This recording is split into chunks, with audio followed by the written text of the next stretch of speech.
make friends with pain and you'll never be alone. Open source specifically, it's the last thing I would have expected from China. I can't wait to take another vaccine and have another vaccine wave coming from US. Why we're there and why we'll be there and we'll have a footprint and we'll open office and we'll look for something very strategic. The entire point with xPortal at this point, it's a fish that is already as large as the pond. I initially met the founders. They were specifically everything that xPortal needed. When you think about how painful a certain day is, then think about 20 years. How would you think about that as a builder, as a community contributor, as an investor in anything? Because some people that have the insane patience, that have contributed, have made an insane fortune.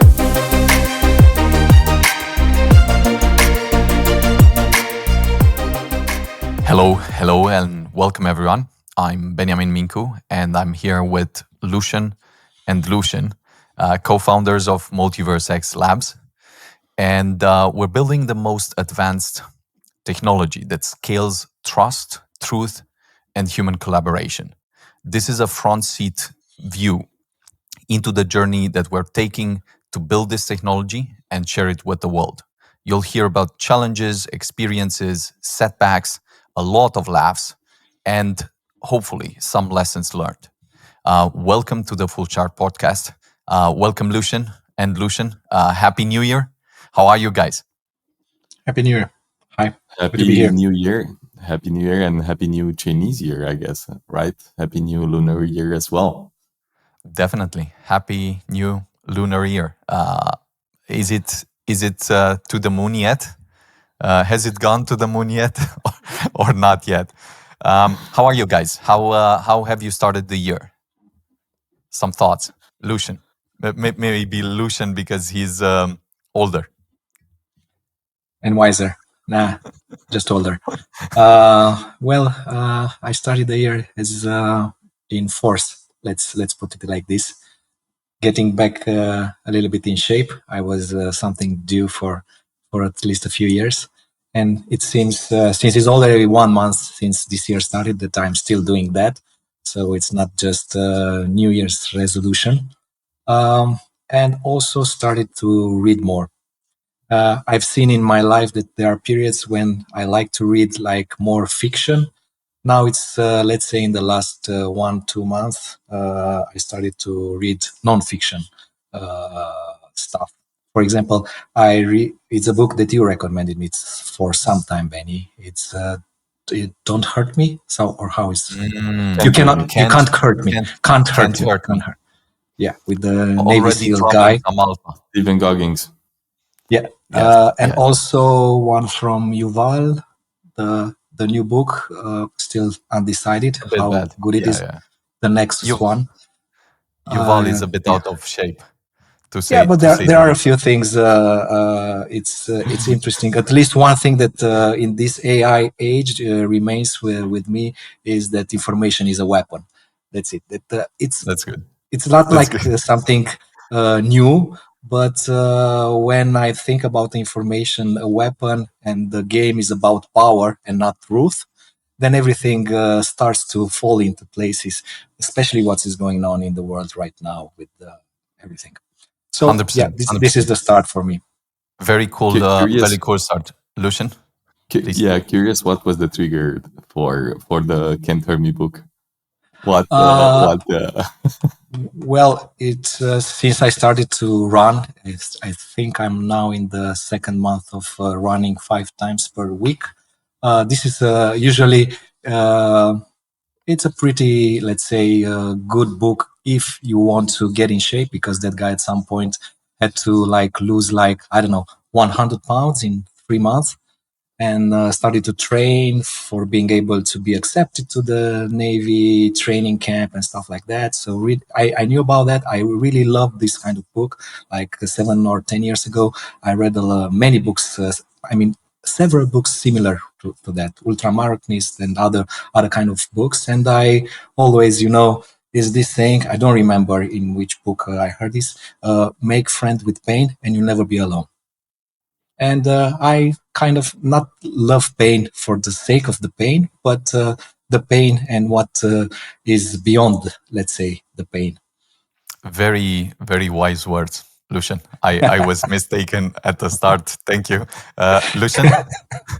Yeah. I think the other Lucian is kind of copying me. So I started actually I was with the family. I was with Benny as well for New Year's Eve to do some snowboarding on the mountains, couple of days, and actually was undecided if I should do or stay with the other side of my friends and go and maybe party a bit and so forth, or go and have a peaceful new and fresh New Year with Benjamin. Stop looking at me. Stop looking at me. Yeah. And then actually I did that. It was extremely good. Went and had I think 70 or 80 kilometers of downhill that days, and then also prior to that, I think 1 or 2 weeks before, I already started working out as well, going to gym a bit, running and doing some stuff. So always helps. And then other than that, also, very, very good actually, and very productive. And it feels like this year is the year of the winning. How about you? It's the year. It's the year. No, I welcome you guys into sports, into reading, and all of that. Always love to hear that this type of things are put into the schedule. I mean, for me, it's been a very, very good start of the year. Of course, because of a lot of thinking about the next steps and next bets and how we'll win on things. But then also, of course, US, AI, and MultiversX, which I think brings us closer to today's conversation. This conversation will try to do a bit different. First, it's remote. We're testing this new setup, and we're curious how it feels. And hopefully everything goes really great with it. But this will enable us to do the podcast even if we're away, traveling and all of that. So that's really cool. Now, that being said, the most important subjects for today are one, AI and the sort of breakthroughs, explosions, and so forth that are happening around the world. Second, US. The big things that are happening in the US, my visits there, and maybe some thoughts and insights into the things, and of course MultiversX in all of this. Some ideas, some big thoughts about what we are looking at when we're looking at MultiversX for 2025.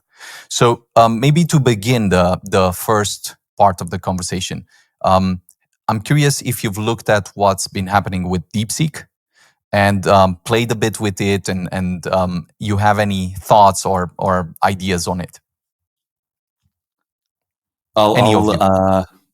Sure. So I think there are multiple angles to look at it. I think first, from the market perspective, the blood on the streets was not easily to not feel it and see it.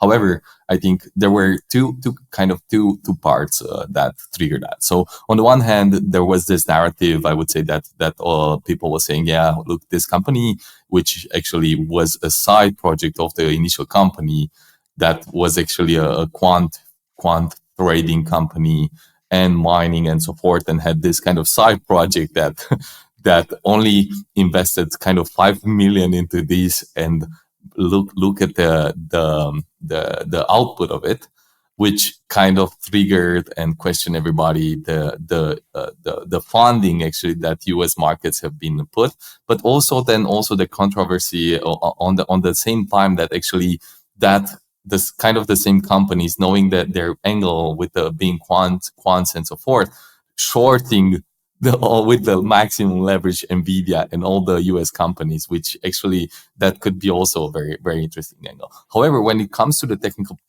technicalities of that, I think there are 2-3 points again, just and then I'll give you also the mic.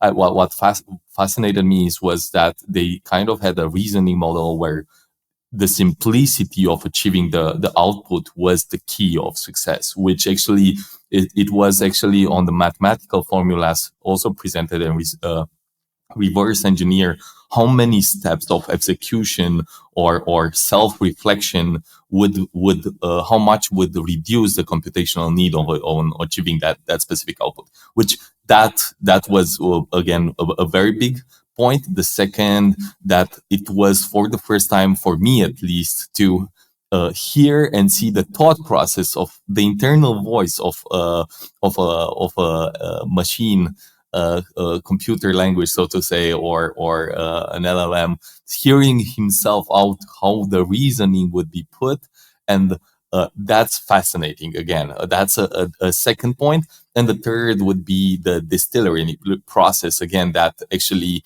turned out to have maybe. To turn out that they figured out, just for context, they figured out actually that if you learn or train a maximum billion, let's say hundreds of billion token LLM first, you train it on that, and then basically you spin up a new model with a lot less, like 4 billion or 8 billion tokens, which is at a scale of very very big difference between the parameters of those two, and you transfer the thought process and the knowledge from the bigger one to the smaller one, you kind of get to the same output, get to the same results, and then also to a gigantic efficiency in terms of computational resources needed. Anyway, so that's I think very short description what I've been looking, and I'm still looking and playing on that. But yeah, I mean, amazing show to be alive. Definitely.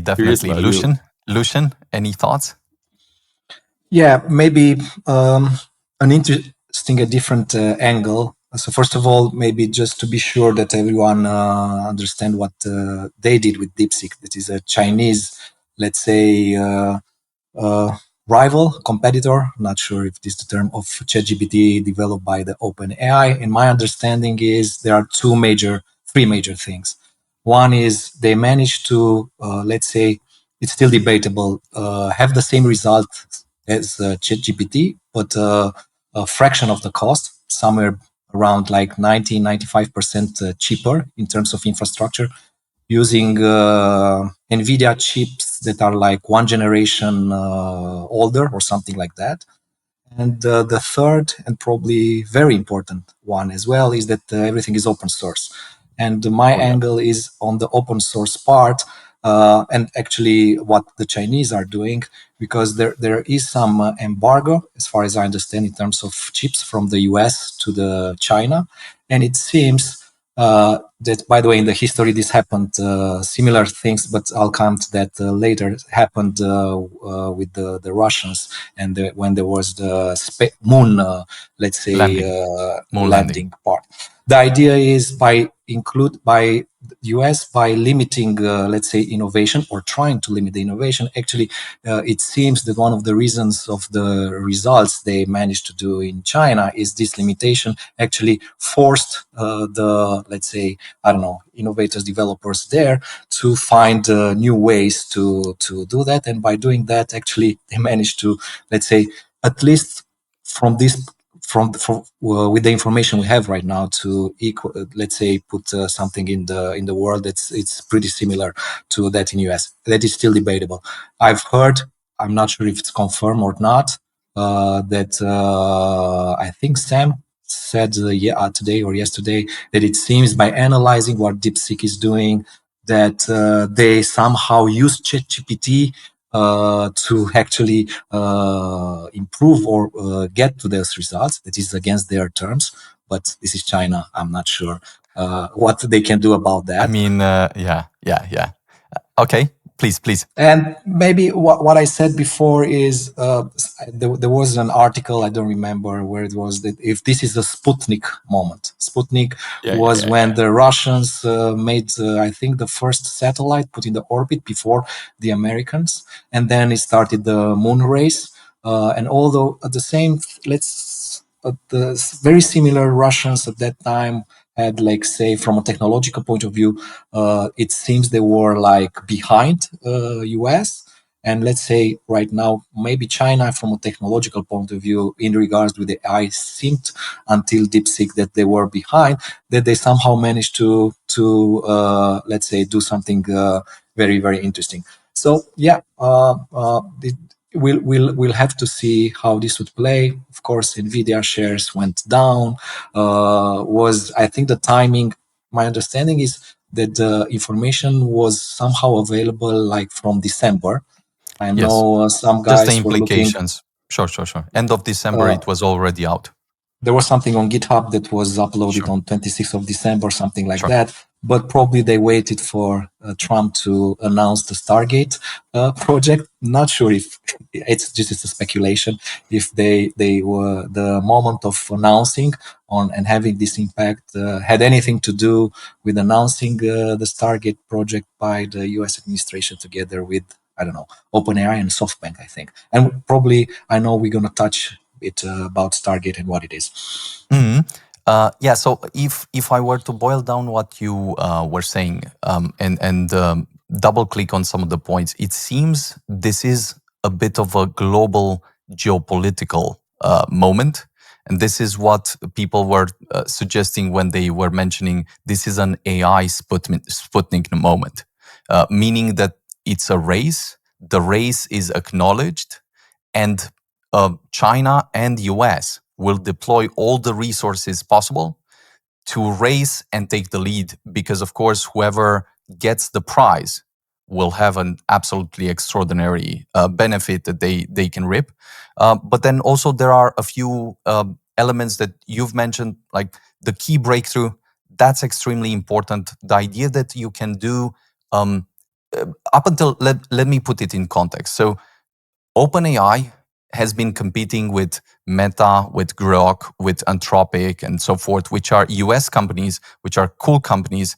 And with each of the updates, you could see a kind of subtle but almost magical difference between them and the others. They also have the same, but it doesn't feel as good. It doesn't work as good. And OpenAI always had a kind of ace in up their sleeve to bring it out, and then just you see Google was almost not even in the conversation. They're just appearing and bringing some things out, but it feels now that with this update that was a breakthrough on par with OpenAI or slightly better, like in terms of performance, it was basically on par with OpenAI.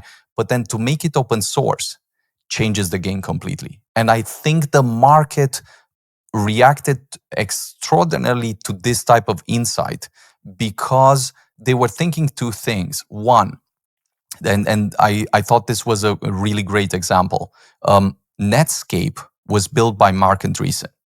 And Marc Andreessen essentially built a browser. This was the early internet days. And then the browser was sold as a kind of software box that you buy and install on your computer and so forth. So they had an IPO. They were this big company that was valued at billions and billions. And then Microsoft came along and said, no, like in the next version of Windows, we'll have Internet Explorer.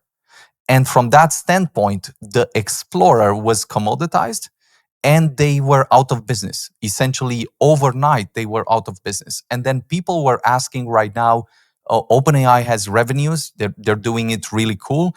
And they've been doing this because they thought they had a so large lead compared to the open source models that people would find it very valuable to still pay great amount of money for these new models. Now with this, essentially everything shifted in the mind of people because it was a significant challenge, at least, that is posed. Now, I think there's maybe just two important points that I saw as almost conclusions. One, people got frightened, but this is hyper bullish for AI.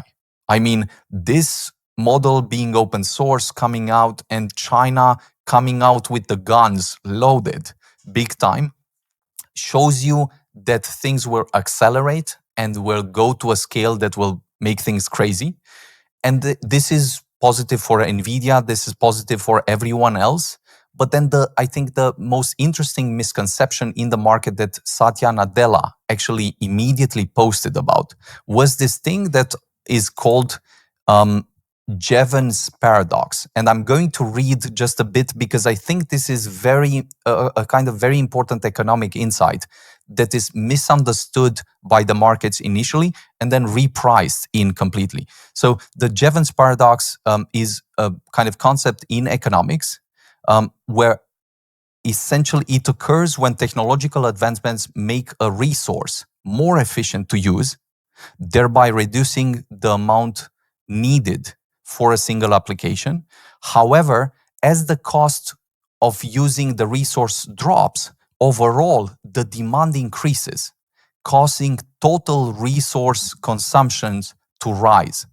So this is very counterintuitively because people say would essentially say in plain language, because of this is being so good and inexpensive, you'll not need OpenAI anymore. But in fact, and then you'll not need so many chips and so forth. But then what happens in practice is because this is so good, you'll want more of it. Can I have it better and faster and more? And then can I buy even more NVIDIA chips? Because it's clear that I'll have the open source models that I can run locally and so forth. So I'm just going to this moment where this almost shocked everyone a bit in the biggest league possible. Because you have to see that OpenAI and these companies, these are not amateur players. These are the biggest players in the world with the best minds in the world with like pockets that are essentially almost infinite. And now someone comes and pokes a hole in all your story by showing they have what you have and it's open source. So maybe this just sets a bit the context. Now, there were a lot of conspiracies, some of them very plausible. There were a lot of crazy theories, but also a lot of very interesting, almost geopolitical attack theories. Like, how would you play a war? That's very simple to deduce, infer, and then just make a check. And the guy is forced to do something else in a matter of days, or he loses his edge. And then US is questioned a bit right now. So maybe 2-3 questions, stopping and zooming out a bit. This is one of the big wake-up moments, probably for companies not only in the AI space, but also outside of the AI space, of how fast things will evolve, what scale they'll take, and how much there will be a crazy arms race. Coming back to the Sputnik moment. What do you think is the edge of the US and the edge of China? And if you were to bet on something, maybe at the end of the year, something like that, which one would you say wins or takes the lead in this race? Just to make things a bit interesting. Lucian? I'll start because it's actually your question goes with what I was already wanted to say regarding the open source and why China. We say China, it's a company from China. We kind of infer that if it's a Chinese company, probably it's actually China behind, especially if it's something so important like DeepSeek in the case of the AI. But it's interesting here, it seems that this is like a war, let's say, but on the a commercial war.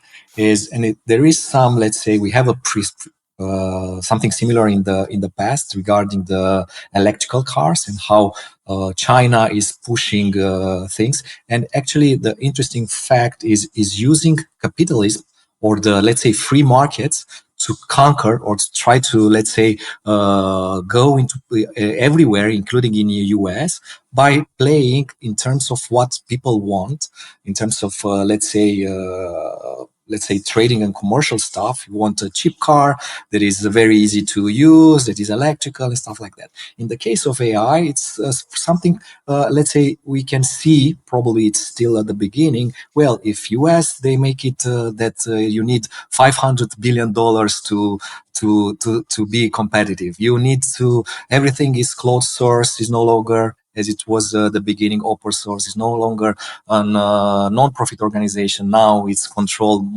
big part by Microsoft and other investors. It seems like there is no good reason for a startup to get into the AI, let's say, on the engine of the AI, or let's say on the very level one of the AI, just to be a user and use it.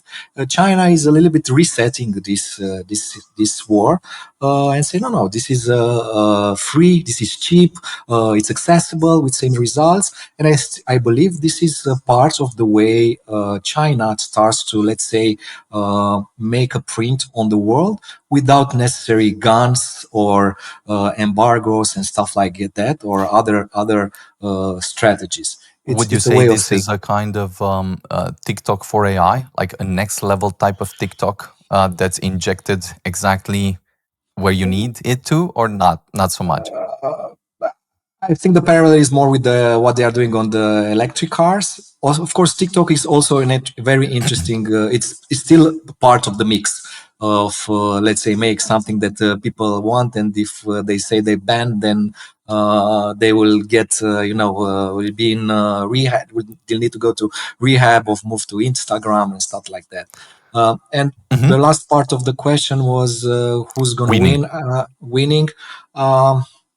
What's your bet? Not sure if there's going to be a winner. If I believe everyone will like say that we are the winners, US or China, probably be very very close. My belief, I still bet on US. Let's put it like that. I mean, this is how I would want what will happen. This is wishful thinking, but not only wishful thinking. I still believe US has more, let's say, chances of winning. Lucian? Very curious, how would you define winning first? What winning means in this case? So what's very curious. Just do they have a lead footing in the markets? A pipeline of businesses that use it at scale, and then of course kind of market share far larger than the alternatives. So look, I think there's two angles. One, I would say intuitively, US companies have always had an edge on distribution. I would say that for sure. However, on the ethical way of practicality of open source specifically, it's the last thing I would have expected from China, right? From a Chinese startup. So it's very unpredictable. Unless you stole it. If you stole it and you make it open source, then even if they get you, then it's, you got me. Yeah, it's not, but it's open source now. It's already there, so no harm. I mean, the harm is already done. Just kidding. I mean, not sure if I'm kidding, but plausible.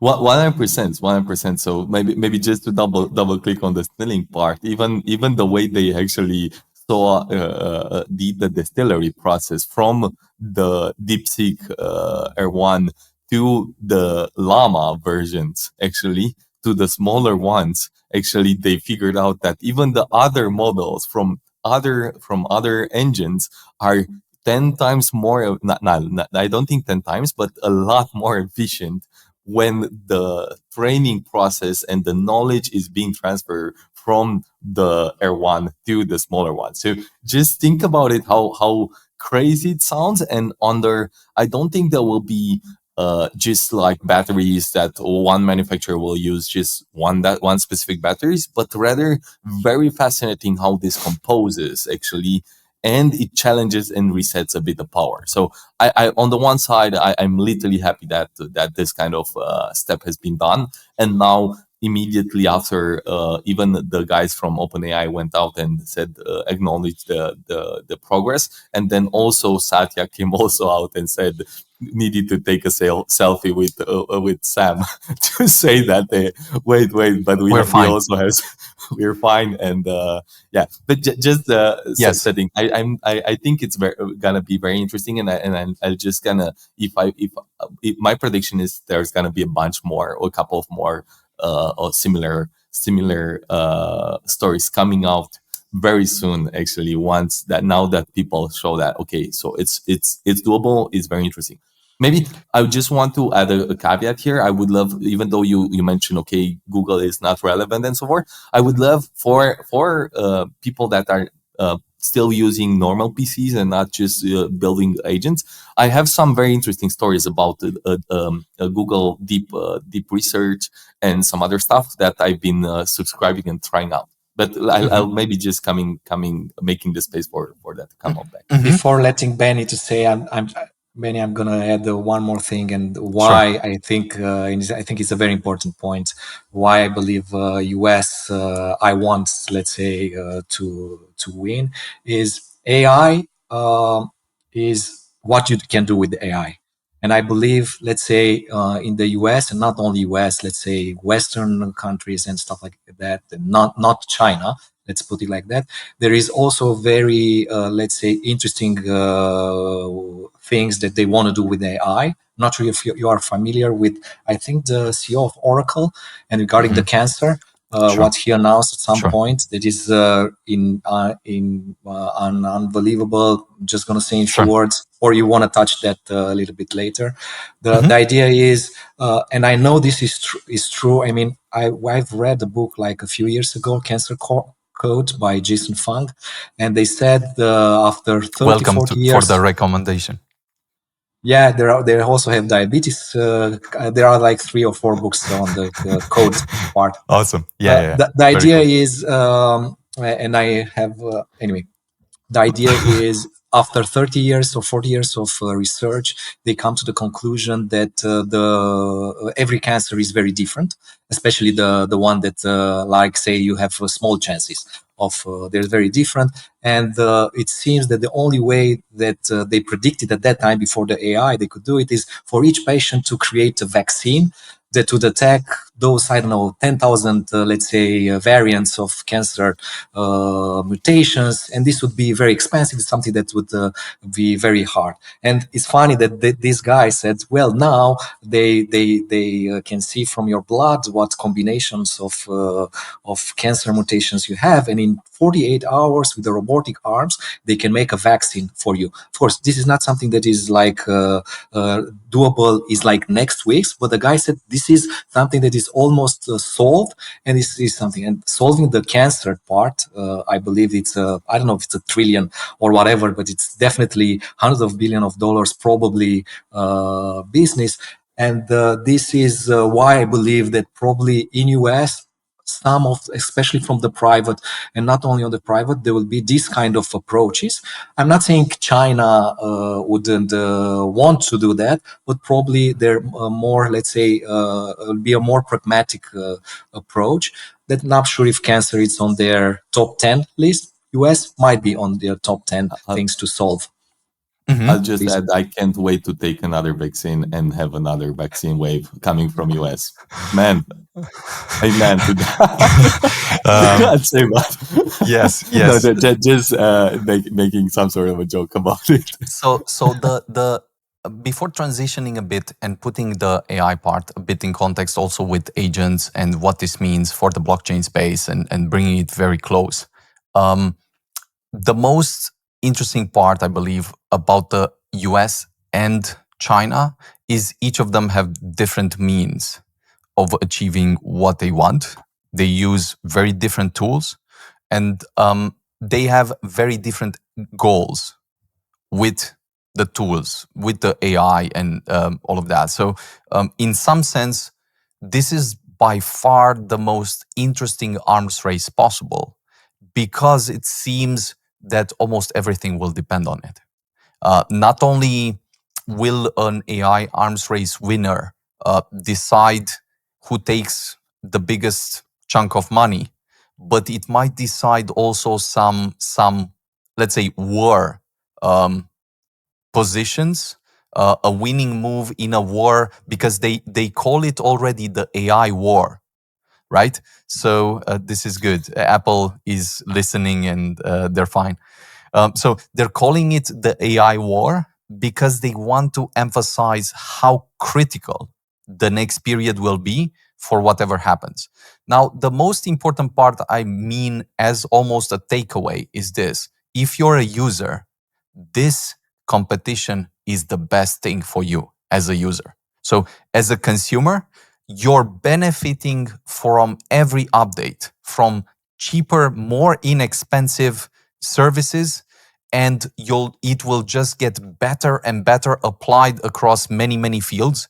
And I think this is what will feel wild this year, just that you'll get constantly improving models that are applied in many other fields other than, let's say, chat and video and so forth, much more specialized on medicine perhaps, or some fields that are very high impact.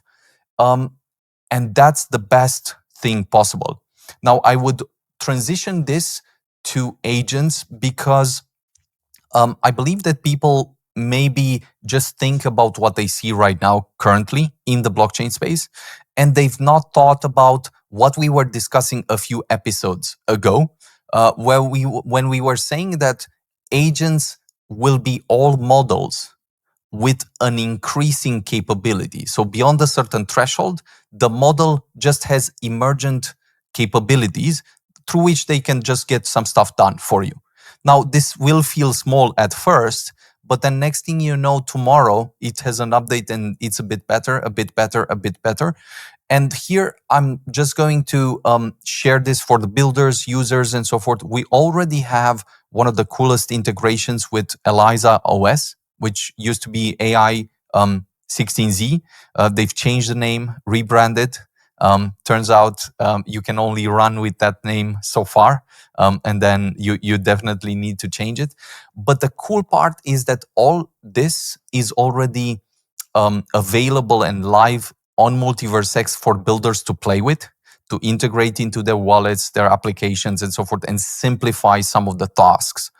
I'm curious how you see the AI integration of the new models, and what will be maybe one use case from each of you that you think might be the most sexy or interesting in the agent space at the intersection with blockchains. Maybe I'll just recap a bit what happened in the space. So maybe how we got there. Like if you look back at 2 episodes when we talked about that, it's basically you have this kind of engines, and then what those frameworks would do actually would build specific pipelines that would translate specific inputs and outputs from that LLM. Like let me just walk you step by step. So we had first this kind of chat where you asked, and then he tried to in a very simple way or more complex, depends on the model that you had, answer that question. Now, and I think it's a good step to just go back a bit to the deep research part. Before going to even more up to date. So a while ago, I heard about this kind of new experiment. Hey, there's Gemini, and nobody was talking about Gemini. And I said, okay, heard that deep research is a very interesting step and a very, very interesting module. And basically what you can do is the same way you would go to ask on ChatGPT and say, hey, please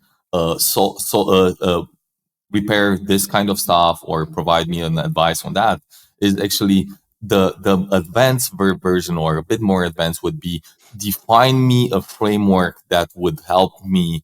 If you would be a professional on that specific degree, how would you reason about that? And then it will go and work towards each of the steps towards from that framework, add the data, and then provide. Now, deep research, that's a very interesting part. And then actually it first, regardless of what you're asking, first it asks himself what's the professional way of solving this as a framework, shows you the methodology, and then also very, very interesting, where I think it tackles and goes towards more the agentic way, is actually the part where it uses the Google search live data. It spins up 100 or up to 150 or 200 browsers or queries in parallel on each of the topics, goes adds the data into one chunk, processes, and then gives you a summary, which kind of takes 5 to 10 minutes or 15 minutes, depends on the specific. Then what you would get an output. Now, this is a version which kind of was very interesting and goes towards the agentic way. Then the second one, OpenAI just launched the web browser agentic version. I'm not sure if you guys have saw, and which actually builds again kind of to break it into specifics. Of course, I don't know the specific of the underneath technology, but it goes and takes screenshots of a web browser which runs remotely and understands what buttons and what it does, and then can follow on. You can basically see the reasoning or the thought process, how that was created, understanding pictures, translating pictures to text, and basically doing that kind of stuff very efficient. Now, with going back to R1, this kind of stuff would be even cheaper, translate to even cheaper processing, cheaper labor costs, so to say, for your agentic way. And now this gets us to up to date, where I would say the blockchains would be natively connected. I mean, again, I'm just going back and then I'll let you guys. I think micropayments and specific payments would be a no-brainer, especially in the new infrastructure, in the new way of doing. Especially, I'm not sure. Just to end with an open question. I'm not sure if you saw the demo actually on OpenAI when it went to payment. So they did the agentic version with the operators to buy groceries, to do some stuff on there, and then actually he skipped the payment part. It felt so awkward, and then he tried not to make it that awkward to go back and put the credit card in it. So the agent, the process needed to stop. It needed, because it runs into a private window, it doesn't have access to that. It felt literally kind of the organic way that this kind of injection or connectivity to blockchain felt like a no-brainer to me. So yeah, that's actually just to build up the case where we are now and how we're going. But yeah, very curious actually from your side. Lucian, any use case that you're particularly excited about? Well, since we were talking about cancer, I believe health, and I'm starting using it. We were discussing last time, remember, when Lucian said, "You're my German doctor. This here is the question, or here are my blood tests. Maybe you, in the future, you'll be able to upload your, I don't know, or your DNA and stuff like that." You can, yeah, and combine that. There were some, I mean, I know I was using something, I don't remember the website, I can find it, where you had the DNA with your blood test, and actually they had access to millions of, let's say, patient data, and then they do some extrapolations. You remember we discussed afterwards how they compare. Yeah. Yeah, I don't. Anyway, the was something that David Sinclair in HealthSpan was using. He was an advisor or something like that. And now I believe, since everyone is very different, also from how you started, genetics, but then is what you do in life, and or even bad luck. This can be very helpful. There are if these foods you should eat or not, stuff like that. So I believe health in general, even on big problems like cancer, but even on, let's say, I want to lose weight, that is also probably a similar, let's say, hundreds of $billion problem, or I want to be healthy, or I want to run a marathon, or I don't know, I want to jump high or whatever. I believe this is really, really helpful, because right now any doctor, usually doctors, this is a different problem, they don't have any nutritional, let's say, background.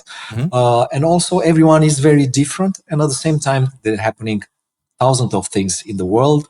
There are thousands of use cases, millions of data that is very hard to, let's say, put it. So I believe this AI can be very useful on that. Of course, I was reading. Yeah, please. Yeah, but maybe one point to that. Sorry to interrupt, but actually, I've just saw last week, a medical report again from another friend that was one of our friends actually.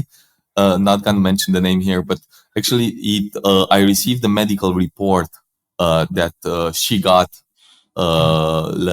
last week, and it was a sentence down in the medical report that this report has been run by AI, through AI, and it was supervised by the medical team. Interesting. Very interesting. So it was for the I think first time that this is the default.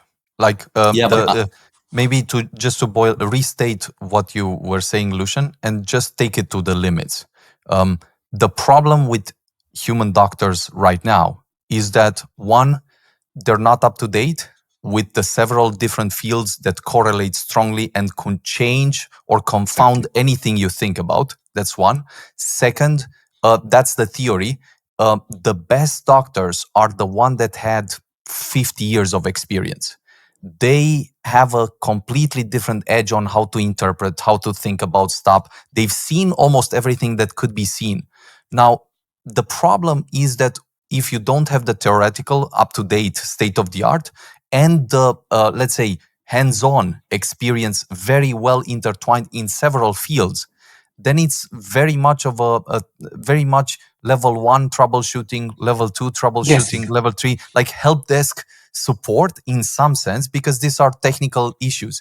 Now, as soon as you have an agent or like a kind of chat bot even that you can call, speak to, or write to, and gives you at least the basics, so you know that always you can have the basics, this changes all your behavior almost immediately. Of course, on top, you still need to critically take a very critical look, do a peer review, all of that. People should not take it out of context and do crazy stuff. But it might give you, you'd be surprised that in most of the cases, it gives you maybe 90% better or more accurate answer than your average, let's say, clinicians or doctors, so which is good let me and give bad. you an use case I'm using almost every day. So I bought this thing that you can for weightlifting, but actually it's a device that you can do everything. It's just, and the funny thing is you have a coach. This is AI powered. And basically, if you know a little bit about weightlifting, you know that there is different school of thoughts. If you do eccentric moves, how you Lucian's increase the... six-pack. We'll do another episode about I'm not there yet. And the idea is that everything is done automatically. So it tells me, recommend me the movement and the weight and the number of repetitions and the number of sets based on AI. And I know I've been reading a few books regarding that, and I see, and it's automatically updating, you know, what is your, let's say, record like that. And based on that and how tired you are, what muscle you used before, Updates what in was real time. the pause between that, he's automatically setting up the number of repetitions, the weight, and it's very easy because since I don't have to put the weight, it's through resistance cables. It's very easy because then I don't have to think, well, last time was 20 kilos or 21. Now I should do 19. I don't know. And it's at least this is how they call it. I'm not 100% sure that it's not a marketing thing, because actually this is very easy to be done by a program. You don't need AI to calculate that. But it's a start.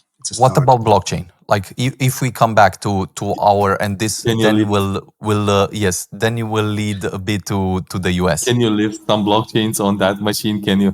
But by the way, just making a joke here, we had a post where we actually announced that you can run a blockchain on your refrigerator, on your Raspberry Ring. Pi, on your that's still on the works. But I'm sure your machine, your lifting machine would run a validator. For sure. Yeah, interesting. Yeah, regarding blockchain. So I let's put it like this. I don't think that, at least for now, AI changes, like it gives the blockchain something that was not there before. AI might accelerate, like I said, if microtransactions, agents, if there is a need for blockchain that AI could accelerate, I see maybe this kind of intersection. So I don't think AI creates new use cases. It's more like the problems are already there, might create those problems to become more painful or bigger, and blockchain to become more clear or solution for that. At least right now, in Very 1 minute, I pessimistic thought of about it. you. Very pessimistic of you, but that's acceptable. I like to be Yes. surprised and be wrong in this case. Maybe I'll just add one way that I look at it, and then we jump to the US, because that's an even bigger conversation. I think the taking things to one step further, or even 5 steps further, we're going to find ourselves in a world that has a larger population of agents, digital versions of characters that do different type of work, pleasure, entertainment, for or in interaction with humans. And once you see that, just think about 10 billion, one random number, 10 billion of agents that would eat everything up that you have in terms of demand, in terms of scale, in terms of necessity of processing capacity, and so forth. So if we think about the next billion users, well, once I say onboarding the next billion agents or users, the problem shifts just a bit, but then it immediately can accelerate to a point where in a year I can have 1 billion agents much faster than 1 billion users, because agents will all need wallets, will all need interactions, transactions, and all of that, will all need this layer that is grounded in deterministic clarity, not probabilistic clarity, inference, and all of that. And I think that's probably, although it may not be different at first, I also think that the difference is in the fact of, when more there's a kind of concept in physics, but then it applies across several fields, where the simple way to put it is more is different.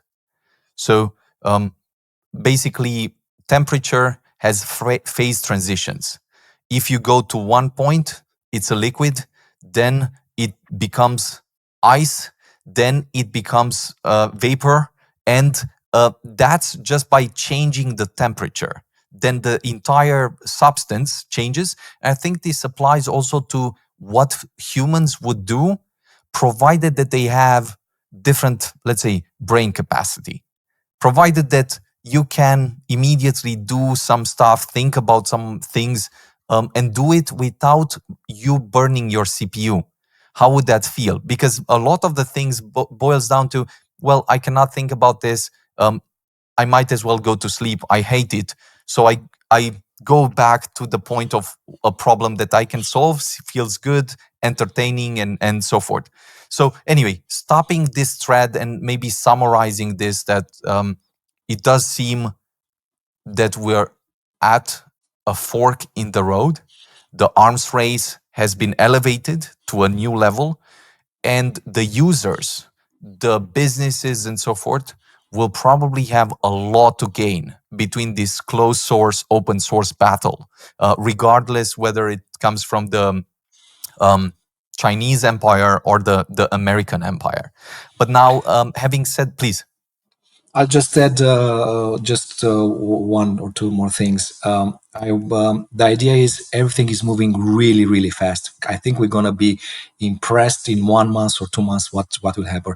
One thing, remember when the last episode, I think I said is when singularity, and then there was a tweet after 1 or 2 weeks when Sam said that they might be close to that, and was a funny comment on that. They said, "Dude, you cannot do that." It's like Putin saying, "Should I press the button or not?" Because he said, Sam said, "I'm not sure if it's good or bad," or something like that. Sure. This is for singularity. But one thing I'm following very closely And I mentioned, I think in the last episode, is word regarding the audio part. I mean, in the audio part, there was the thing that you can copy voice, and this is like all news. But then in November, there was a model that was actually interesting. You could create a new voice, but then you can reuse it in a very different use cases, like a persona. And this is not just a voice that reads in an accent, can sing, can do. And the interesting part is last week I was starting to test on the videos part. On the video part also, putting the face on Trump, on someone doing something is easy. So copying or putting your face. But the interesting part is create, and this is the technology was there but not available to the public, because I know there was some movies and stuff like that they was doing, but now is available for $20 a month or something like that. You create a character, a new face. Actually, you create a character with Midjourney, a face, and then this video you upload the face, but then takes the face, and then you can tell him, let him play football, let him do whatever you want. Then it's like creating a video, but all the same character. So in this case, it's like a persona character based on a face that was new and created. But then you can because this was the problem, at least for me, is having a face to re-put that face on different videos and continue. Video. Anyway, the idea is things are moving really fast. So November was the audio part. Now it's January was the video, and things, I believe, every month, especially in different domains and stuff like this. Because for me, for now, is audio and video. I'm pretty sure there are similar things on other I don't know, areas like coding and stuff that we might not know yet. 100%. Now coming back to the US and then MultiversX, I think there's two points. We were discussing a bit about the Chinese empire, now the US empire. It feels absolutely extraordinary to witness this during our lifetime. And you remember our conversation, Lucian, during the elections, before the results were out and then immediately after the results were out. And I was mentioning that it feels like this is a unique or singular moment in history where you not only have the president pushing in a certain direction, but the team around him is a team of Avengers, extremely capable people, extremely resourceful people. And then those type of people usually know how also to use the tools that they have available to make them work for the economy. Now, I've been in the US, and probably a lot of the listeners, the users, the community have been asking a lot about what's happening, what are we getting done, what's actually the deal with the US. So I'll maybe mention just 2-3 points, 2-3 ideas, and then perhaps I'll also invite you to add some thoughts on how you see the US. So one, I think the biggest thing was the inauguration. To see Trump in, to see the most powerful people in the world, the most wealthy people in the world, the most brilliant people in the world all come together for the inauguration to actually discuss, get deals, see how they can move things forward. This feels extremely, extremely cool and interesting just because of the energy that's in a room where you have so many crazy people wanting to get things done and coming together. It almost feels like with Trump, there's someone, you know, when there's a large family and there's a parent, and the parent is the only one that can bring all the, let's say, crazy children together. Without the parent, they would not, let's say, do this or that and so forth. And it felt like with Trump right now, all the key important people put everything aside and wanted to be in this, backtracked some of the comments in the past and so forth, and brought things even closer to, at the end of the day, growth and progress, because it boils down to this, and this is what they'll try to do. Now, moving one step further, the Crypto Ball was this event where literally everyone was. I mean, all the big guys from all the key companies in the space, even regulators and so forth, from funds, builders, and all of that, coming together just to sit, have a great time, and get some stuff done. It's incredible, and maybe people don't usually think about this, but it's usually at this type of events or dinners where you sit with the guys together that you get the most things done. Usually in the business setting, everyone is stiff. You're discussing only this or that subject, but when you sit with them, everyone like is with a cocktail or something and thinking about the future, what's about to happen. That's the moment where things connect.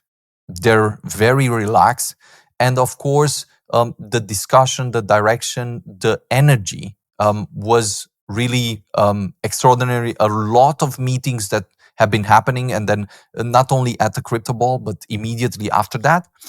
But this is just a sign. There were probably 20, 30 other events, balls during the same day, each with their own flavors, each with like attracting other people. Very, very interesting to see everyone in. Half of DC, just a bit on the feeling on the ground, half of DC was blocked. We went to the Capitol, we went to the White House, we went to a few of the places just to get a sense of what was happening, how it felt on the ground. It was extremely cold. I'm like, in Europe, we've had winters, but in DC, this day felt very stingy, very cold. And the vibe, the energy in the air, the feeling was almost like being in a movie. People were on the streets, sitting from the mornings, preparing for a kind of march that they were going to do for Trump. And it was hours and hours and hours where we were inside having conversations. And I felt a bit bad just seeing the people over there. Then it also started to rain a bit. So they had their helmets and stuff like that. But I just think at the end of the day, the idea of getting all the interesting people together, the idea of giving them a great goal of pushing things forward, and the idea of making sure that AI and crypto are the principal categories that you focus on, where you take technology in general, but then you say the Tsar for AI and crypto. You don't say only for AI, you say for AI and crypto. Now, the speed with which Trump got the executive orders done afterwards was crazy. Like, just going through them like a machine. This I can always respect. And at his age, the energy he had to go through all the meetings, all the like events, and then to sit to sign the stuff and just move things forward. I do think this is the best moment. And people are talking, especially in the US, but then also generally, about the kind of golden age for technology, for economy, and all of that. So I'll stop a bit and state three things, and then open up the conversation. Why do we go to the US right now, and maybe not 1 year ago, 3 years ago, 5 years ago? Because we've met in the past with with Mayor Francis Suarez, the mayor of Miami. Funny fact, he was also at the crypto ball. So a lot of people outside of the crypto space were at the crypto ball, just because a lot of things are happening. But I'll mention why we're there and why we'll be there, and we'll have a footprint, and we'll open office, and we'll look for something very strategic. One, it's timing. Before, there was a completely different time. Everything was bearish, a lot of challenges, a lot of things missing, and people only persecuting the people in the crypto space. So we had a joke that if you're in the US, you're half with 1 foot in the jail. Why would you want to go in jail when you're building something cool and interesting that people love and so forth? Second, and this is the biggest, regulation. Without regulation, without a kind of positive tailwind, people will not go to the US. With regulation that is favorable, zero tax for projects that are building in the US, and the all timing of what's about to happen, the entire capital flow and all of that, that starts to sound very crazy if you're not in the US, not doing it. And this is their intention, of course. And then the last point is there is a kind of accumulation and distillation of human ingenuity that I've never seen or felt at the same scale anywhere else in the world. The density of talent, the density of capital, the ecosystem, the way you stumble into people and get stuff done in a city, that's extraordinary. Of course, it's not all fun and rosy. Of course, it doesn't mean everything is perfect and all of that. But it does feel like that unique moment at which I'm going to move, at least partially, to the US. So stopping a bit, and I'm curious, how do you see the US from maybe regulation, timing, and growth perspective? Because we've talked about it in the past, but how do you see it right now? Each of you. Lucian? You want to start? Yeah, Lucian, the please, wiser please. age. Please, I think you're referring to me, but I'll let the other Lucian to start this one. As you wish, as you wish. Please. I'll end. Anyway, I'll end.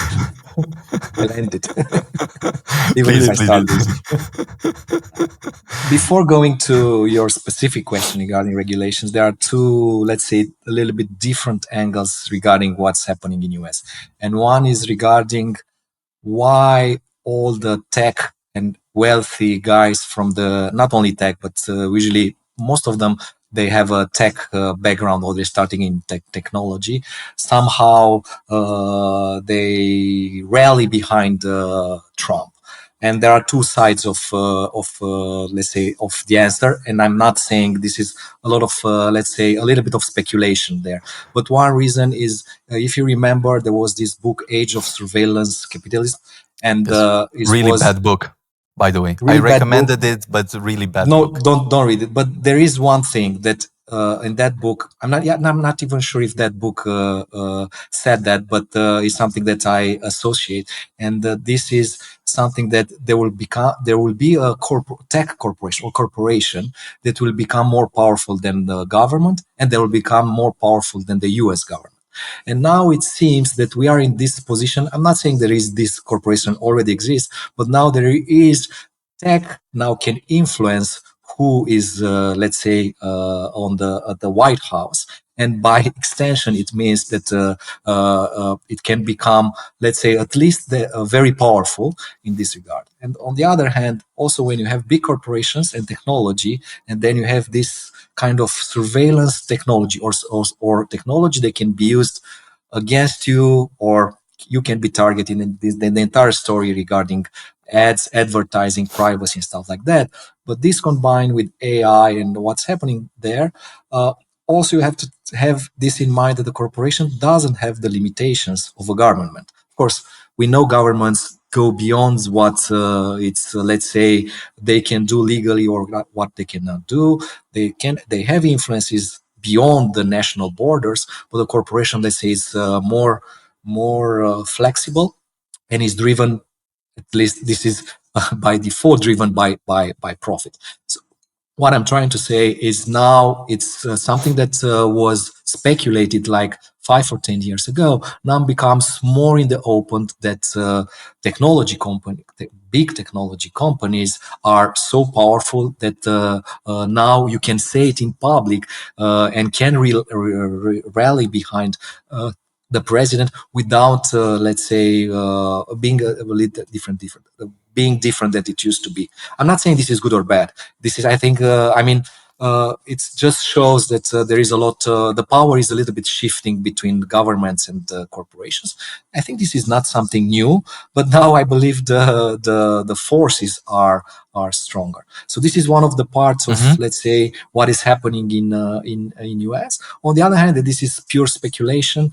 It's a discussion I had with someone from US. Is that actually what is happening in US is not all about Trump, but it's more, especially from the tech and VC side, is more about the bet actually on the longer term is on the vice president. And this is actually, I mean, Trump is the president, but actually where the money, or let's say the real bet is actually let Trump do what he's good at, and we might, like Sam said a few days ago, I might not agree on all things Trump is saying or doing, but there are some things probably when his own interest that I agree. So what I'm trying to say is that there is also a hit, and this is another part of this. Not everything is about Trump. It's also a lot about the vice president. And also regarding that, actually, even right now, it seems there is a very big power struggle there between VC and tech money, and including in the Trump administration, and it's what's going on there. There's always starting a little bit of, I'm not saying war, a power struggle, and it's normal in any administration, even if you are on the same party, you are Republican or not, or if you have different reasons, there's always a power struggle. This is how politics usually works. And now I understand that it's something that probably is not very obvious, but we might see, and I said this is pure speculation, and I'll end with a question for both of you. How do you see the Elon Musk and Trump relationship in the last, let's say, after the inauguration and all of that? I'm not going to answer that. Lucian, some thoughts first? Sure. Yeah, definitely. So first, maybe just going a bit one step backwards, and then making kind of a funny joke that I heard today morning was specifically when it comes to the perception that everybody was aligned behind Trump and so forth, is that for the first time, actually, if we look for the first time, it's something like this happened. But also, what happened? What was the history? What did the history look like? And if we look at, for example, China, which was very, very interesting experiment, is that the most powerful guy from China, which was, I think, Jack Ma, if I'm not mistaken, what disappeared for a couple of years went behind the scenes, actually, for when the power was specifically that high. Now, if we go back, and the way I see it, specifically to the responsibility and the way of the president will be measured, is that, from what I heard, I think Ray Dalio was that quoted that and said, look, the way an administration is being measured is the amount of S&P profits that would be written inside that specific asset class. And now, if we look back and just zoom out a bit, why would I do that? Like, why would I reason about that, specifically to align behind a strong voice together, even if they're very much competitive behind? I want to see that the regulatory framework will support by any means and will lobby for this kind of companies to profit, to capture more value than other markets, such that this will drive the economic incentive or filling from other countries to pour in even more money and bet on those stocks and bet on those markets, right? So I think that's a different angle that I see around that, and would be very interesting how it's played. When it comes to the censorship, giving again a different twist when it comes to the censorship and power of the government, and looking back at China, I think, for example, TikTok, it is one very good experiment when it comes to surveillance and how it triggered actually that kind of jumping from the government. I'm not sure if you're up to date with the deal structure and what was proposed actually. How Trump solved. So before Trump, actually, they went into full ban. Then right after, actually announced that 72 days, they have a a free grace a period. ticket, Mm-hmm. a grace period, and then A now. fun interpretation of the deal was like something like that. You are like spying on the U.S. citizen. If you give us 50% of Yes, the exactly. company, we are okay with that, Yeah, and we have access to exactly. the data. Exactly. So very interesting, actually, how this economically, how it would translate very much economically to capturing value for the U.S. Citizens, and very interesting, actually, how would that translate also to a geopolitical part, where again the part where we look at the other continents, so there were, for example, making a short explanation of how how China treated Apple when they launched iCloud. They specifically obliged them to store the data into a specific data center that was stored by was partially owned by the government or fully owned, and then they crypt and give and say that, okay, this data belongs to us. Now, this is very, very, very interesting, and it triggers into multiple paths. However, I think yes, this U.S. indeed, from that specific standpoint, has proven to be superior in many aspects. But yeah, I think that's each of the parts, I would say, that answers a bit, economically speaking, why I'm bullish on that. I would actually end up also with the caveat that the first central banks announced from within Europe that they are starting the Bitcoin reserve, which is actually accumulating, and there was some very powerful statements with 200,000 Bitcoins a year accumulated for 20 years, up until 1 million Bitcoins, and then held for 20 years. This is versus, to be very precise, I think the words from that were made from U.S. government, and then now the Czech central bank announced that.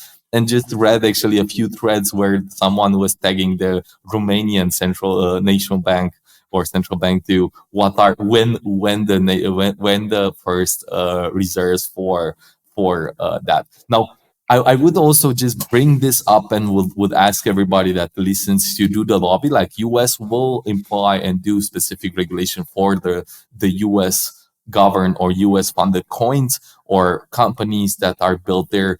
I'm literally waiting for European markets or regulators to do their move and make Europe great again. It is already great, I think, but it could be even better, specifically for entrepreneurs, and do all the lobby there for them before they all run out. Please. I would add a few things that are probably just a big substance that we've seen and has translated from our discussion since last time. Because you remember, we were seeing a few very concrete things that Trump was saying he's going to do, like this, that, and so forth. A list of things that are crucial, like very interesting, very important for the entire space, to make the US the crypto capital of the world, especially, of course, blockchain and crypto, but then also AI. And we've seen like great speed and clarity in all those things, which I think there's a list probably with 5 to 10 things, out of which the last one that was initially discussed was the Bitcoin reserve. So what was just now announced a few hours ago was finally that the Bitcoin reserve is not the same of what the other day was announced, the stockpile of crypto assets, where they'll probably put several crypto assets. And there's an entire discussion of integrating some I other... want them to stockpile e-gold, Beniamin. Yes. Can you make Yes, that happen? we'll lobby. We'll lobby when people ask and so forth. From now on, we'll use this word. We'll lobby for that. Definitely, I just In want US to is remember. legal. Lobbying is legal. Yes. Just wanted to remember, course. like, I read a lot of people thinking that we don't care that much about Eagle. I want to make very clear statement that I do care more than everything else about Eagle, and we will lobby for that to be pushed on every single side. Every single country that we're interacting with. But all I'm saying is here a few of the most important regulatory matters have been cleared and put, at least from a grounding, foundational standpoint, in motion. Now, the Bitcoin reserve part clarifies the thing that people have not heard during the initial inaugural speech. People were looking like very disappointed that Trump didn't mention anything on that front. Then a bit more, let's say, mind blown because of the Trump meme coin that exploded and changed their perspective, broke their mental models of what a president could do and could not do. And then dismayed, and they hated him the most when the Melania Trump coin, the Melania coin actually came out, and then the market became very bearish and all of that. All I am saying here, coming to MultiversX, is there is a way of doing things in the US. Everything I've seen is, let's say, peak curiosity, hunger, and also aggressiveness in making things happen. This is really great if you're looking to build and position the ecosystem in a really compelling way for the next years. This is why we have been in the US, and I'm returning to the US in probably the next 4 or 5 days. And we're going to have an office there. We're going to first and foremost focus on appointing a new president or a new key person. In US, a new US president. Yes, no, a US, new US president. taking place of Trump. He'll be 82 when he's finished. Maybe we're focused, on electing the next president. No, we're focused on electing, setting foundation president that is heavily focused on the US, and then building the team with a few very strategic people there that would just open up the doors, accelerate the deals, and make sure that everything that we've been wanting to do for a very long time happens with great speed. I'll maybe mention this last point, and then we discuss a bit about the MultiversX ecosystem. Is I felt and continue to feel right now even stronger that many things of everything we want to do, whether it's startups reaching a certain scale, adoption of technology reaching a certain scale, openness to technologies that are very, let's say, advanced and risky and require a lot of appetite toward that, all of those can never and will never happen at the speed and scale we want anywhere else other than the US. So without the US, you're almost confined to a little league. With the US, you're playing the big league.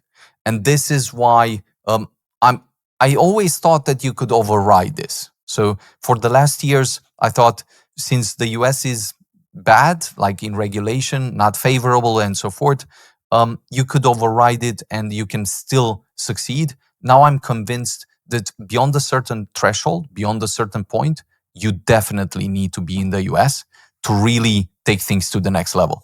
So coming to MultiversX, we've probably by the time this podcast goes out, we'll have released very interesting, I think, thread with a few ideas. Now, I'll mention from the start that these ideas are raw ideas that we've gathered with research, feedback, discussions from the community inside and so forth. And we're now ready to set the direction for these ideas, and then to take them each in much more detail, to discuss them separately with details, with proposals, with the community. Before going into that, however, I'll just let you, each of you, add 1-2 big thoughts on xPortal, the acquisition that we've announced, and why this is a really strategic and big deal, not only for xPortal, but also for MultiversX. So maybe Lucian first. The other one. Yes. This time. Lucian, my brother. You're muted. My brother, you're muted. Okay, definitely. Cool. So yeah, two points. So one, I think I initially met the founders myself a while ago, and literally fall in love with their work. Like, they were exceptional. They were specifically everything that xPortal needed to elevate among Sergio everything to the next level. Like, I felt the hunger, I felt the quality of their work, their experience, and building perhaps one of the, I think, the largest and most growing German fintech startup with backing from Sequoia. I think with the latest round of above $900 million. Also among Sergio's background and so forth, and especially an appetite for mobile first application. It's something specific, unique. And with that in mind, and also those Marco and Mohit having the native Web3 hunger and understanding and capability to navigate through this space is specifically what made the decision an obvious move. And yeah, I think this is how we got here. Now, looking forward on their roadmap, I think their thread and their spaces from the last days was amazing, and I think they did a very good job presenting what can be shared at this point. But again, I think just to hint, an agentic marketplace for all kind of AI models that you can interact and merge the crypto with AI and make and just to simplify, give your money brains. That stands out for everything besides everything else. So I'm very excited, bullish about that. I think there were multiple points, but yeah, I'll give the mic to Lucian. Give it to me. I'll take it. Okay, thank you. Yeah, I'm gonna say more about let's say xPortal. So of course the deal and getting, like how we say, new blood and hungry people is always good, and of course definitely people with startup backgrounds and is always welcome in especially in this stage and in usual what we are doing. And for me, xPortal, let's say, is one of the things when we are talking about MultiversX, not the only one, but is one of the things that get me really, really excited. And I believe there is so much potential. There is like a window where you can talk with the user. You are actually in contact with the user. It has this very interesting, let's say, mix for me at least, that is, let's say, combining what was working as for startup and technology in Web 2. It was really interesting like 10 years ago. So you still need retention, you need to scale, but not only technical, you need to make money, you could have subscriptions, you could have, I don't know, premium things. So there is, let's say, more, I couldn't say classic, but there is an approach that there is some history and experience that you could do or do things differently. And on the other hand, you have this intersection with the blockchain and AI and everything that is new, and this creates a very, very interesting for me approach. But because in itself, and this is a very good, it in itself is a startup, and that's why it's a very good thing that now it's let's say much more clear, only from also from a public point of view, but also from other point of view. That is like a kid that now is old enough that he can go on its own, but still is your kid, but and you can help him or not. But the idea is that now being more independent and on its own, I think can be very, very beneficial, and hopefully can be more agile and can do maybe things faster and different if let's say some things were like I don't know, were not possible because, let's say, focus, because other stuff like that. So I'm really, really excited about xPortal, and of course about the deal itself. And by the way, about the guys, when I say about the deal, I mean not the deal itself, that is, Sure. but the guys behind, because it's always about the people, of course. Sure. So I'll also add 2-3 points. We'll probably share and do a podcast conversation perhaps with the guys, because that's a better way of actually telling a bit of the story, giving you some context and so forth. We'll probably do this with X Money as well. And in I do believe that it's important to see startups in their life cycle. So you start somewhere. The entire point of startups is growth. You set everything up in a crazy way. You put in enormous hours. You put in all the focus you have in order to achieve what most companies would take an eternity and would never achieve. And this is why startups function in a very, very different way. Now, the entire point with xPortal at this point is it's a fish that is already as large as the pond. So if you already are a fish like that, then the question is, how do you go to the next level? How do you get new users, new community, new growth, new people to play with everything you do, to love it, and of course, to also spill over into the pond that you are coming from? Because the most important point is, you might feel like not growing, not going outside, keeping your kid only in your house is a strong position. But no parent would say that in the right mind. In fact, they would want their kid to wander outside, to discover things, to take some chances, take some risk, even fail at some of the things and learn the lessons, because that's the only way to grow. That's the only way to move forward. So I think xPortal is in this exceptional position to have built a great product with great user experience where users really love the product, and to ship it to the world. Now, what are some hacks? You can always try many different ways of getting new users, but what's a cool way of getting users in a language that you speak, which is the blockchain space? Well, serving other communities, bringing them closer, showing them that there exists something else out there.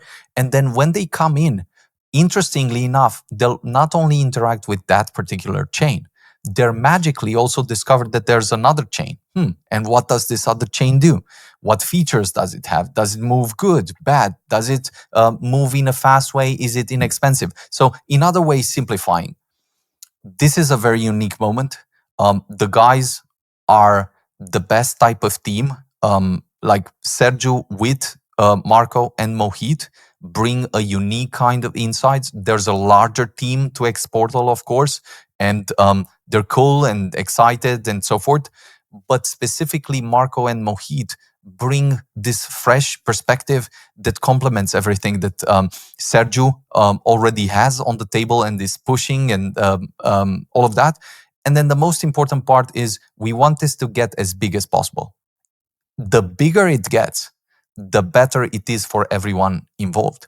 The faster benefits spill over to everything else, including MultiversX as the ecosystem. So this is like the best Trojan horse that will take very different shapes. It will happen the same with X Money. In fact, we'll announce some very important new milestones when they're ready.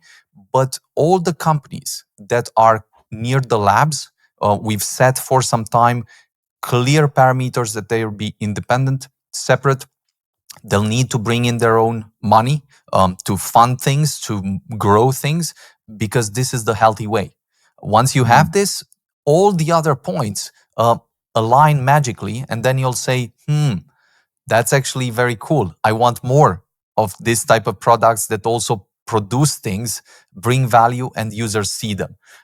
That being said, maybe a good way to just perhaps add the touch, and this is, I've not shared yet the thread with Lucian and Lucian, and we'll probably share it during the conversations that we'll have today. But until people hear about the things, this just puts a bit into perspective some broad ideas that we'll pursue with maximum intensity for MultiversX and EGLD during 2025.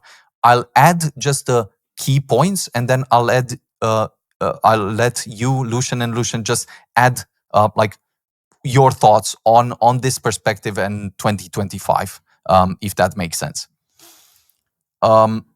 So let me take a look. The way that we'll probably frame year 2025 is the year of the big upgrade. And the year of the big upgrade will contain a few really key ideas that will shine through, will make very simple, very clear. But this is the point where we just share the ideas and thoughts. This is, of course, all open to feedbacks and thought from you guys and so forth. And in part, it's also a kind of incorporation of ideas and thoughts that we've seen, received, and have been discussing with some of you. So what does the year of the big upgrade contain? One, and first, it will be the year of American growth, which means that we'll prioritize growth in the United States by shifting our focus there, and specifically by finding a foundation president that is focused on the US. Around that, we already have several other, let's say, conversations, but this is a great way of compressing that this will be a year where US will be in almost every conversation we're having. Second, it will be the year of network speed. If someone asks what's the roadmap, from now on you can always answer shard, increase bandwidth, reduce latency. This will be our roadmap. This is simple, crisp, and it changes and adds our perspective to an idea that is very clear. So what are we doing in practice? Well, sharding we already have. This is the most important breakthrough that is live and we've brought as a breakthrough to the ecosystem. We have bandwidth and we've set a kind of milestone that's unparalleled. This year, we bring in speed. We reduce latency to sub-second finality, and we bring that speed to the network. With that, we'll be at the frontier, and the UX experience that we have for the entire ecosystem will be unparalleled. 3, 2025 will be the year for an economic boost. What does an economic boost mean? It means that we'll have a new proposal for a big economics upgrade. What does this mean? It means that it realigns in a smart way validators and stakers and people that have been providing the security of the network for a very long time. It also means that it creates an incentive for a new liquidity flywheel within the network. It also means that there will be a special incentive for builders to deploy new applications, and then for marketing and business development to really take a completely different level. This will be extremely important. We've had many conversations. We've also seen feedback in the community, and we believe this will be very welcome by the community once it's put out and shared. Fourth, this will be the year of a big funding round. What does this mean? It means that in the big league, which is the US, things are played very different. You need the war chest, and with that war chest, you can really play the game. We want to put MultiversX in a position where for 10, 20 years, it's in the ideal position for growth. And for that, we're going to do a big funding round in the US. 2025 will be the year of interoperability. The craziest part is that sovereign chains are ready right now. I will not, let's say, add all the details because we'll clarify this, but sovereign chains are ready. And by year end, we'll probably have at least 1 or 2 new networks interconnecting with MultiversX to really show what native interoperability looks like. Then putting a bit the puzzle pieces together, the 6th point, this will be the year of the global autonomous markets. What does this mean? This will be an idea that we'll share and discuss together, that MultiversX will stand for. A North Star that will combine the best of the tools that we have on the blockchain space within the ecosystem with AI tools to really fuel the next phase of growth within the ecosystem, but then also give us internally and everyone else externally a North Star around which to coordinate, to prioritize, and to build and get new value accrual. 2025 will be the year of the ecosystem boom. I believe we have many builders that have reached tipping points, that have delivered extraordinary products, and now will be the time to let them shine, to help them push, do things, get new users, get new liquidity, and make sure that they contribute to the GDP of the network. 2025 year also of the separate product boom. All the products that we built, once they have their own growth pipeline and they move in that direction, they become the biggest assets for MultiversX, bringing new dividends, new yield, new users, and almost referring them to the network in a very, very elegant way. 9, the year of the network. And we'll probably tell a story restating that the network is not the labs, it's not the foundation, it's a network. A network doesn't have a CEO, doesn't have a CMO, doesn't have a CTO. It's much more closer to a city than it is to a company. Thinking about what a network is, thinking about the citizens and users in a network, thinking about how each node has a kind of motivation, alignment to contribute, means that we all are doers and contributors in the network. We all are the CEOs, the CMOs, the CTOs. It's up to us to really take things to the next level. And then last point that I'll mention is this. There will be challenges. There have always been challenges. The only way to be safe is to sit around, to not do anything, not try anything, and then you'll be safe. It will appear in your mind that you're great, everything is perfect. The world does not owe us anything. No one will come to save us. Things will be tricky, but the thing that we've demonstrated is that we're hard to kill. That whatever comes, we'll stand up, do the best, and find some ways. Now, is this perfect? No, it's never perfect. Is it challenging? 100% challenging. Sometimes it's just pain, and the idea of eating glass and staring into the abyss takes a different meaning once you go through that process and so forth. But at the end of the day, I don't think this is, let's say, this is the bad part. As Lucian was mentioning just at the start, once you embrace pain, you make friends with pain and understand that pain will be everywhere, whatever you're trying to do, then you look at the world very differently. Then you look at building, at doing something, at contributing. You'll not look for perfection or is this perfect? Is it exactly as it's supposed to be? But is it better? Is the progress there? Do I see progress coming in? Because if that's the case, then I can look at a better future and I can build on it. And this will be the year of MultiversX. Perhaps a good food for thought is thinking about companies like NVIDIA, Tesla, Apple, and Amazon, just taking 4.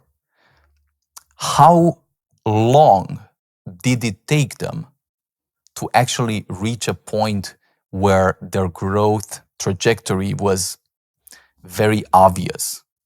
How many years, like tens of years, did they go to crazy pains as builders, as investors, as people supporting some of the people that were building?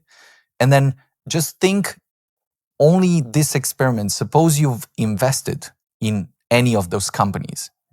Would you have had the stomach or the determination, the stubbornness to survive 10 years?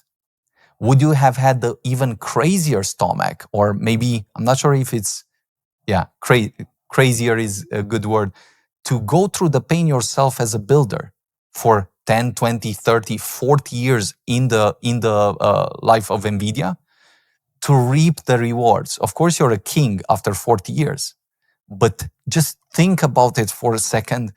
How this looks in hindsight, like how simple it is. You discovered this, they become the biggest, they're just famous and everything works out. And then when you think about how painful a certain day is, then think about 20 years. Would you wake up the second day and say, no, this is still what I want to do. I'll push through this. It's hell. I don't want to do it anymore, but I will have to do it. How would you think about that as a builder? How would you think about that as a community contributor? How would you think about that as an investor in anything? Because some people that have survived, that have had the insane patience, that have contributed, have made an insane fortune, like more than you can think about.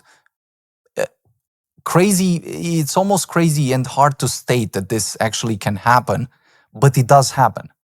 Question is, in these situations, what would you choose?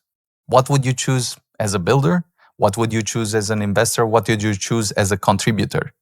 There is no guarantee. Even those companies were close to death many, many, many times. So when we discussed about these ideas, I think sometimes we just look at like, how do we make the next dollar and so forth tomorrow?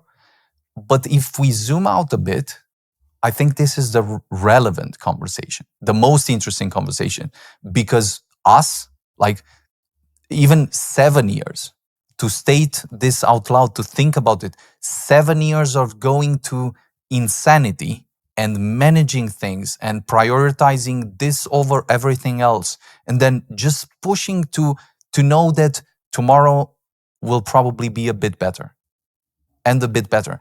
And the fact that things are not guarantees, like sometimes the market is shit, sometimes people are just treating everything like shit. But at the end of the day, like there was a joke yesterday that I read, like if you're wondering, if you're in pain, if you're questioning everything, just know this: nobody cares. and when the guy said it like that, it was both like slightly shocking. You initially think, why would he say that? But then that's reality. Like people will not see it and say, oh, this is so painful for you, you must be going through all this. No, they'll say, like, I don't care. Can we make it work? Can we win?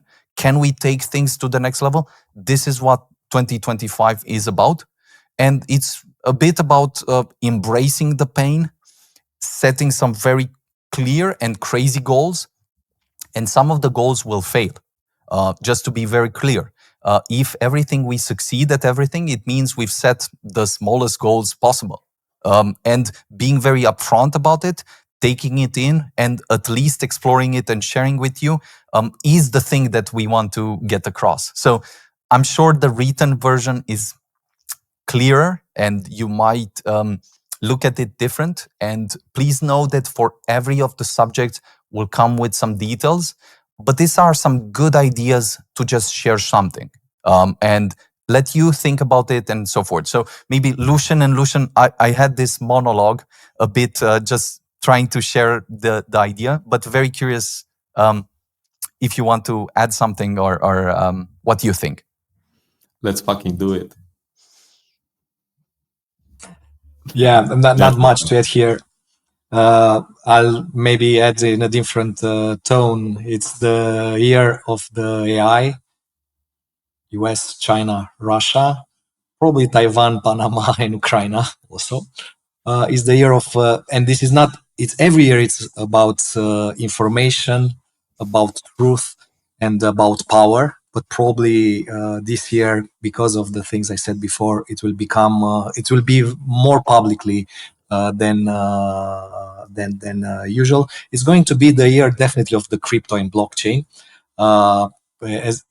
This is something that